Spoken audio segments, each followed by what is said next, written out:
Hello future pilots, let's start the next chapter of instrumentation, which is the artificial horizon, also called the attitude indicator.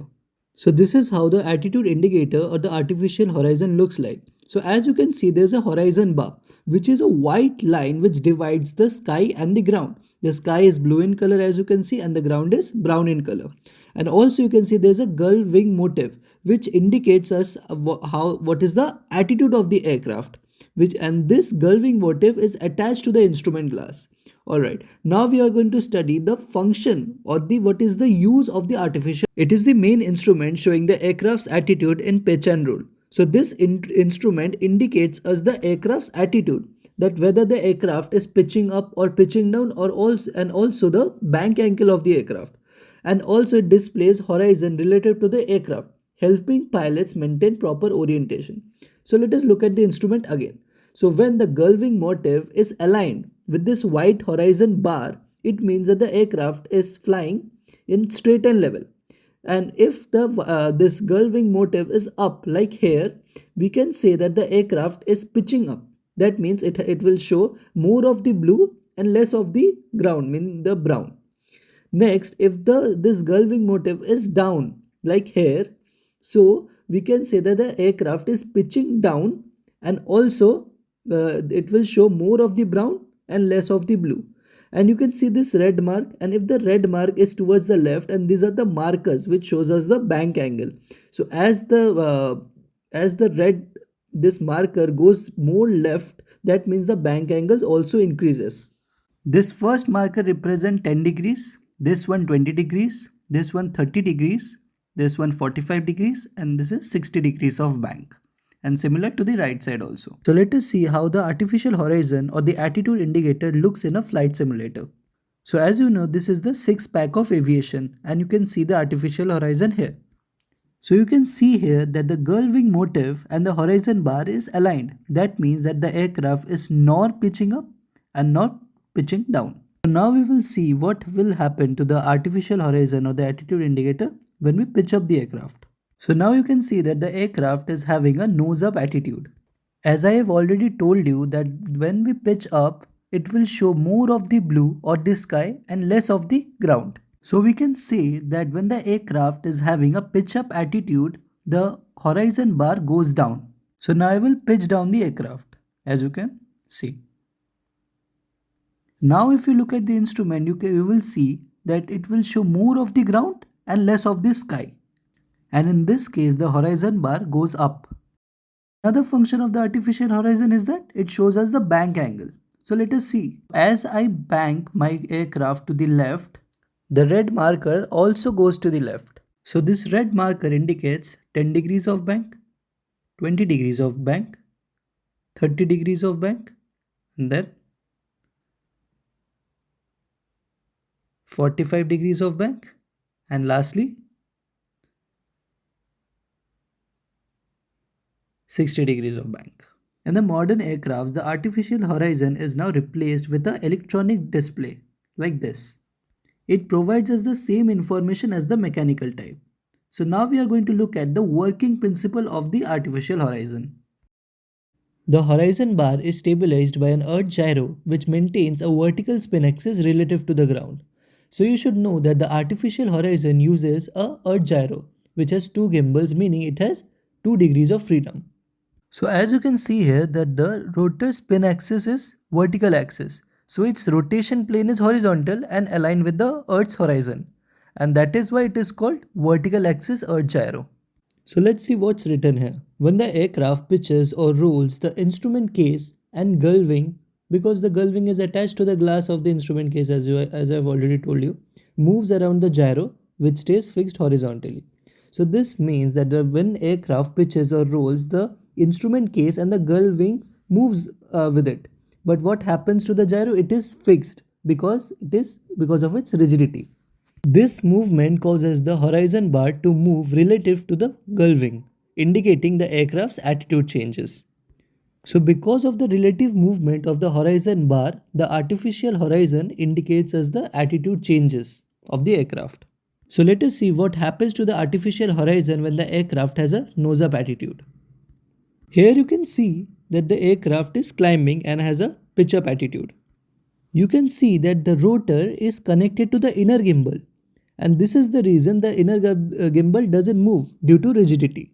But what about the outer gimbal? You can see that when the aircraft pitches up, the outer gimbal tilts, nose up together with the instrument case and aircraft because it is mechanically attached to the case.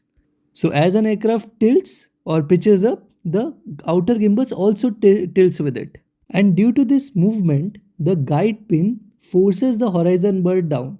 So I've already showed you that when the horizon bar goes down, the artificial horizon indicates us a rate of climb, as you can see here. So what happens to the instrument when the aircraft is rolling?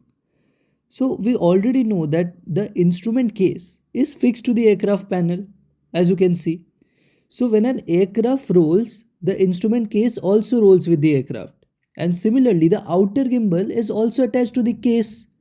So in such a way that it also moves with the case in when the aircraft is rolling. And we also know that the miniature aircraft is also attached to the instrument case. So it also moves exactly with the aircraft. So we can say that the instrument case, the outer gimbal and the gullwing motif, the miniature aircraft, it moves with the aircraft. But the horizon bar which is connected to the gyro gimbal system will remain stable because of its rigidity. So you can see in the simulation that when I roll the aircraft, the gullwing motif and the instrument case rolls with the aircraft. But whereas the horizon bar which is connected to the gyro, it maintains its orientation due to its rigidity. And also in the case of pitching up, you can see that the gullwing motif and also the instrument case pitches up with the aircraft, but whereas the horizon bar maintains its orientation due to rigidity. And because of the guide pin, it forces the horizon bar down, indicating us a climb attitude. Let us talk about the limitations of the artificial horizon. So with the older instruments, the pitch limit was up to plus minus 60 degrees and roll limit was up to 110 degrees. After that, what used to happen is the gyro used to precess and topple. But with the modern instrument, it has more freedom. So the limit is now extended up to plus minus 85 degrees in pitch and full roll movement. Even in the simulations, you will be able to see that when I exceed the pitch limits, the gyro will topple. We are going to study about air-driven or gyro design. Air jets and pendulous vanes keep the gyro vertical by countering tilt via pressure differences in exhaust ports. The center of gravity stays below the pivot for stability. If the gyro tilts, it triggers a corrective force through air pressure differences in exhaust ports controlled by pendulous vanes. So now I will explain you the importance of air jets and pendulous vanes. The importance of air jet is that it spins the gyro and provide the correcting torque. And the importance of pendulous vane is that it uses the gravity to decide where that torque is applied. So the earth gyro continuously realigns it with the real vertical. So we can say the main reason behind the air-driven earth gyro's design is to make the earth gyro continuously realign itself with the real vertical. So there are two errors which arises in the air-driven artificial horizon. First one is the acceleration error and the second one is the turning error. So let's talk about the acceleration error. Linear acceleration causes false nose-up pitch and right-wing low bank due to inertia on vanes and rotor housing, risking pilots misinterpretation in IMC. IMC means instrument meteorological conditions. So what happens in acceleration error is that the instrument may falsely indicate nose up pitch and right wing low bank indications. The reason behind this is due to the inertia affecting the pendulous vanes and the heavy rotor housing. And due to this false indication, it may mislead the pilot to wrongly interpret aircraft's attitude, especially in instrument only flight conditions. Now we are going to study about turning errors. So the centripetal forces during turns affect pendulous vanes, creating erection error and pendulosity error. So what is erection error and what is pendulosity error? I will explain. So erection error is where the horizontal reference is disturbed by the extra forces acting on the fore and aft vanes.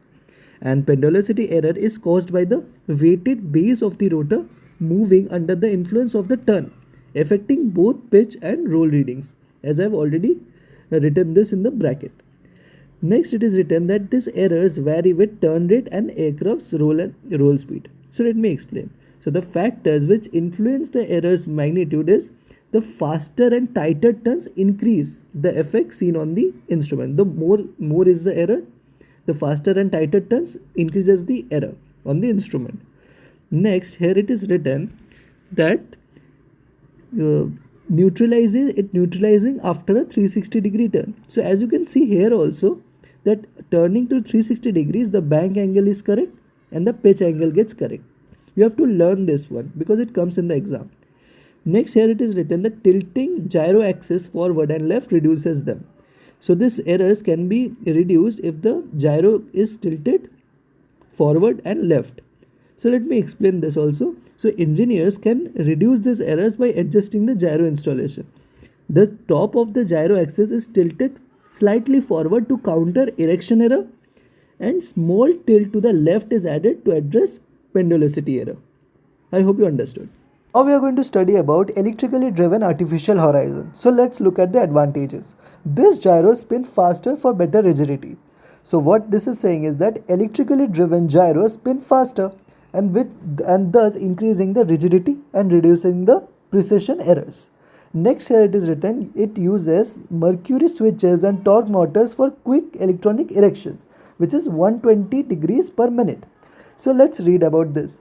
So actually they incorporate mercury leveling switches and torque motors to correct gyro wonder electronically. Alright, and this system have faster erection rates like 120 degrees per minute, which improves instruments responsiveness. Alright, next here it is written that it also includes cutoff switches to eliminate acceleration and turning errors. So as we have seen in air driven artificial horizon, there was errors, that acceleration and turning errors, but in this case these errors are now eliminated with the help of these cutoff switches. Alright, so this electrical system reduce or eliminate acceleration and turning errors. Here it is written that no heavy vanes improve reliability. So without this heavy mechanical parts like pendulous vanes, this instrument are more reliable and accurate than the air driven artificial horizon. Alright. Look at the construction of the electrically driven artificial horizon. So here's the construction. You can see that this roll torque motor is fixed to the inner gimbal and this pitch torque motor is fixed to the outer gimbal. This comes in the exam. So and this makes this electrically driven artificial horizon more accurate and reliable.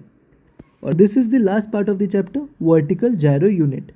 Remote vertical gyros send signal to ADI, which is attitude director indicators, displays, CRT or LCD, and autopilots bypassing mechanical links.